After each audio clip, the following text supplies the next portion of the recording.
So one thing, I'm going to lead off with metabolization of stress.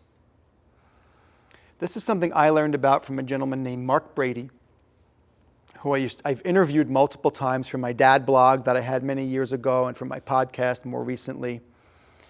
He taught me this. And metabolization of stress is almost like digestion of food.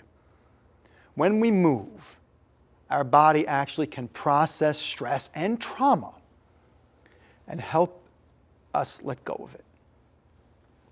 So the question becomes, what works for you to metabolize stress? And there are a few different things you can do. One is movement. And for everybody that looks different. For my wife, she can do stuff in the pool. That's it. It's got to be a warm pool. She can do stuff. Some of us like to walk, run, go to the gym. I don't want to call it exercise because that might have a stigma for some people. So it's really more about like what can you do movement-wise? Some people can maybe just like do this while they're sitting. That's okay. We don't want to judge it. We just want to do what we're capable of. You can get body work. You can get massage. Acupuncture can help as well. That will also help engage the muscles and help process. My wife is actually a very good massage therapist. She's still able to work part-time. And sometimes she'll have people on the table and they're just letting stuff go. They're just in tears. And that's okay. They're in a safe space. It's good that they're processing.